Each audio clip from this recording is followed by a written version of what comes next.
Всем привет, меня зовут Паша, и на этом канале мы говорим и обсуждаем музыку. И этот выпуск у меня неожиданный, потому что я не думал, что мне захочется снимать видос об этом альбоме. Я думал, максимум запихну его в итоге или вкратко.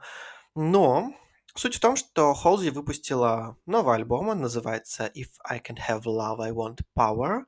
Устроила она к нему довольно сильный прогрев, скажем так, нагнетала обстановочку как могла, выставляла фото с обнаженной грудью, которая привлекала, естественно, к этому внимание. Понятно, что выпустить альбом с такой обложкой она не может, поэтому потом она ее заменила, она сняла фильм к этому альбому, который выходит в кинотеатрах во многих странах мира. В целом, давая понять, что это какая-то атмосферная, взрослая, совсем другая работа, нетипичная для нее. Поэтому, конечно же, было интересно. И вот он, альбом, он вышел. У меня все как обычно, новозеландский Spotify, поэтому альбом вышел уже больше 8 часов назад. Я 2 раза его уже послушал.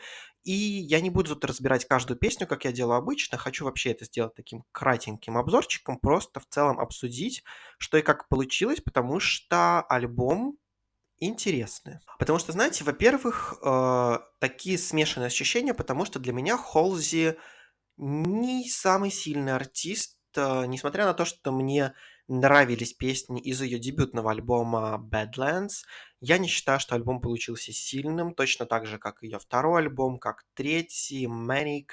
Мне ни разу не нравилось, как у нее получалась такая полноценная альбомная работа, которую, ну, собственно, должен уметь сделать каждый уважающий себя большой артист. У Холзи как-то не получалось, все время мне в них абсолютно вот всего не хватало. То есть альбомы казались какими-то, ну вот, ну вот есть и есть. Синглы выпустила кое-как, и слава богу. При этом Холзи такого поп-формата, который там Closer пела, который я терпеть не могу, это тоже такая, знаете, певица самая обычная, то есть, о которой вот, ну вот есть и есть, там, не знаю, как какая-нибудь, даже не знаю, кого в пример привести, но вот знаете, которая там пришла к одному на фит, ко второму, вроде запомнил, вот как Биби Рекса, например, вот. Хотя при этом видно, что она такая очень многогранная личность, довольно интересная, у нее тембр очень запоминающийся. И всегда хотелось посмотреть, как она может с этим работать уже в таком полноценном жанре артиста. И знаете что? Наконец-то у нее получилось, потому что If I Can Have Love, I Want Power, я не буду строить тут какие-то, знаете, вопросы, загадки, это ее лучший альбом. И более того, он мне очень сильно понравился. Наверное, первая половина альбома оказалась для меня самой любимой, потому что она, знаете, началась очень в таком готическом стиле, очень темном, таком насыщенном. Это звучит безумно круто, и мне в целом казалось еще вот заранее, что альбом будет такой весь. К сожалению, наверное, это так не случилось.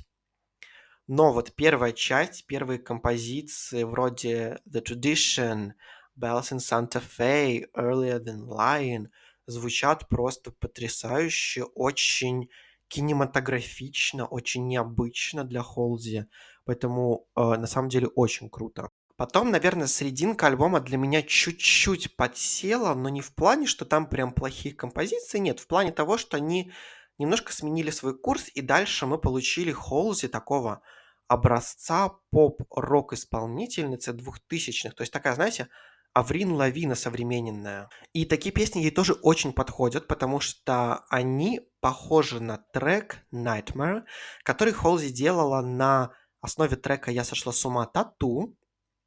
И я до сих пор считаю, что Nightmare — это лучшая песня в карьере Холзи. Она интересная, она звучит круто, она звучит современно, но с правильными отсылками. И тут таких песен несколько. И, насколько я знаю, Nightmare тоже войдет в альбом в какой-то там Deluxe. И тут тоже есть такие композиции, к примеру, вот Easier Than Lying, еще на второй такой половине альбома их тоже много в целом. Они похожи на вайб Тату и альбома «200 по встречной».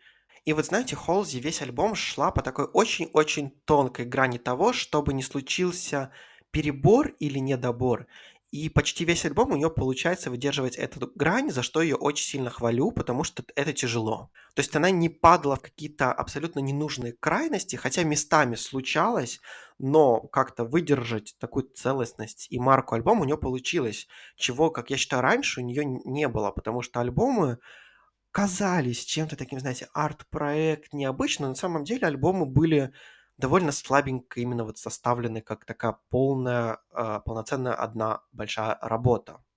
Что тут еще удивляет, это то, что продакшеном занимались участники группы Nine Inch Nails, то есть это такой гранж-рок, очень жесткий, и мне кажется, вместе с ними у Холзи получилось выкричаться, как-то вот высказать все, что вот у нее наболело и что она хотела. И действительно, у нас такой очень жесткий, очень яростный, такой огненный продакшн с Холзи, которая издает какие-то звуки необычные, кричит местами, где гитары там просто плавятся, как будто скоро начнут. Классно, это добавляет своего огонька и такого, знаете, вот спайси. И, наверное, именно поэтому, что Холзи нашла какое-то вот новое прочтение того, о чем она любит писать, это саморазрушение, место женщины в мире, то есть вот эта вот вся тема, она выдерживается, но тут она нашла, как это красиво все обернуть и сделать такой большой полноценной работой, что мне очень понравилось. При этом тут же хватает и несколько балладных композиций, например, "Darling", на которой она больше, знаете, в таком звучании Тейлор Свифт, что для нее тоже не очень типичная ситуация, и она тоже звучит довольно неплохо в этой вот всей стезе. Поэтому, прослушав альбом 2 раза, я ему ставлю оценку 8,1 из 10.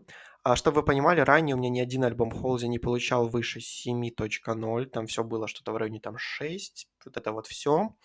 8,1. Альбом мне очень понравился. Я его обязательно переслушаю еще не один раз именно целиком, потому что работа интересная, работа необычная. Видно, что Холзи постаралась, и я надеюсь, что это может стать для нее рождением как такого серьезного acclaimed артиста с новыми работами, которые будут уже такими вот большими эрами.